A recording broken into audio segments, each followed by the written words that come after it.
Nomination దాఖలు చేయాలంటే అంగులు ఆర్భాటాలు అవసరం లేదు, సాదాసీదాగా వచ్చి మేము నామినేషన్ వేయగలమని చెప్పి కేంద్ర మంత్రి కిషన్ రెడ్డి స్పష్టం చేశారు. అందులో భాగంగానే ఈరోజు నామినేషన్ దాఖలు చేయడం జరిగింది. అయితే ఎటువంటి ర్యాలీ లేదు, ఎటువంటి అంగులు లేవు, ఆర్భాటాలు లేవు. దీనికి సంబంధించి మనతో పాటు మాట్లాడడానికి బీజేపీ నేతలు మనతో పాటు వారిని తెలుస్తుంది.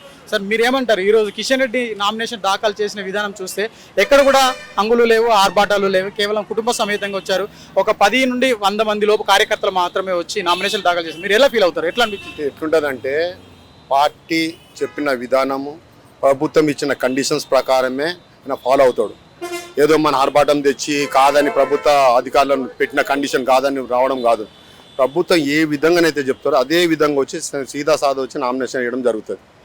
ఇంకొక విషయం, ఈయన ప్రజలలో ఉన్న వ్యక్తి, ఇక ఏడో వచ్చి కొత్తగా వచ్చి వేసిపోతున్నాం కాదు. ఆయన ప్రజల్లో తిరుగుతాడు కాబట్టి, నిరంతరం తిరుగుతాడు కాబట్టి, ప్రజలందరూ గమనిస్తారు కాబట్టి, ప్రజలే ఈయనను పెద్ద ఎత్తున మెజారిటీతో నెగ్గించడానికి ప్రయత్నం చేస్తారు కాబట్టి నాకు ఇదే విధంగా. ఎందుకంటే అధికారులు చెప్పిన మాటను పడిస్తేనే వాళ్ళకు ఒక విలువ ఉంటుంది.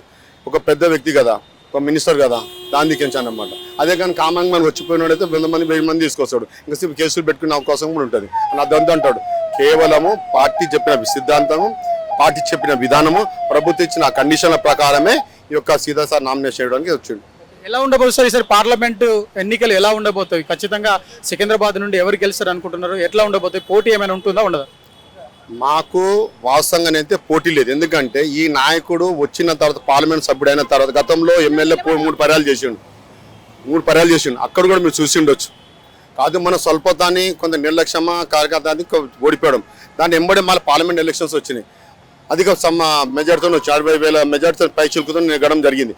ఈ రోజు కూడా ఆయన ఏ రోజైతే పార్లమెంట్గా నెగ్గిన తర్వాత, మంత్రి పదవి బాధ్యతలు తీసుకున్న తర్వాత, ఇప్పటివరకు కూడా ఇతను మోదీ గారి నిరంతరంగా సెలవు లేకుండా ఉద్యోగం చేసిండో, ఈయన నిరంతరంగా అదే పని చేసిండు. కాబట్టి ఏ రాత్రి ప్రజలకు సమస్యలు వచ్చినా కూడా నేనున్నానని చెప్పి ముందుకొచ్చి పనిచేసిన నాయకుడు మాకు ఇప్పుడు కిషన్ రెడ్డి గారు. కిషన్ రెడ్డిని తెలంగాణ మోడీ అని పిలవచ్చు. ఎందుకంటే చూడండి, మీరు ఇతర మంత్రులు కూడా రాష్ట్రాలలో ఉన్నారు, ఇక్కడ ఇంతమంది ఎంపీలు కూడా ఉన్నారు. ఈయన చేసిన సేవలు ఎక్కడెక్కడో చూడండి ఒకసారి.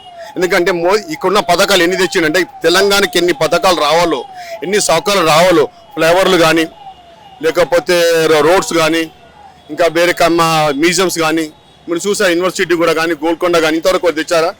ఇంతమంది ఎంపీలు అయినరు, తెచ్చిండ్రా? ఒకటి తెలియదు. దత్తాత్రేయ కొంతమంది తెచ్చిండు, అంతకుముందు ఎవరైతే తెలియదు కదా. మరి నిరంతరం పనిచేసి ఆయన ఐడియాలజీ, నేను ఏం చేస్తే బాగుంటుంది, ఎక్కడ చేస్తే బాగుంటుంది, ఏ అభివృద్ధి చెందితే మంచి ఉద్దేశపూర్వకంగా కరోనా విషయంలో నిరంతరం తిరిగి హాస్పిటల్ ఇంతవరకు ముఖ్యమంత్రి కూడా పోలేదు.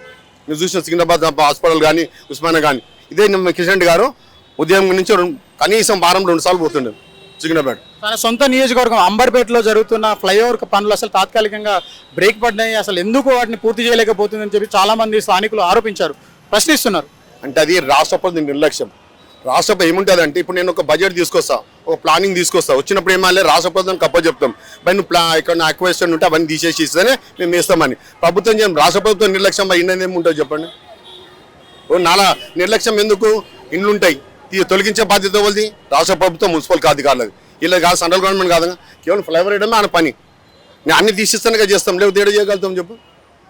థ్యాంక్ యూ అండి. మొత్తం మీద మనం చూడొచ్చు, కిషన్ రెడ్డి మొత్తం అంటే నియోజకవర్గానికి సంబంధించి కావచ్చు, తెలంగాణ మోడీగా ఆయన ప్రఖ్యాతిగాంచారు. అంతేకాకుండా స్థానిక ప్రజా సమస్యలు పూర్తి స్థాయిలో ఎప్పటికప్పుడు పరిష్కారం చేస్తూ ప్రజల మధ్య నిలిచాడు. కోవిడ్తో కానీ, ఇప్పుడు కానీ, తాజాగా కానీ కేవలం రాష్ట్ర ప్రభుత్వ సహకారం లేకపోకనే కొంత అభివృద్ధి పనులు కుంటుపడ్డాయి తప్ప మరెక్కడా లేదని చెప్తున్నారు.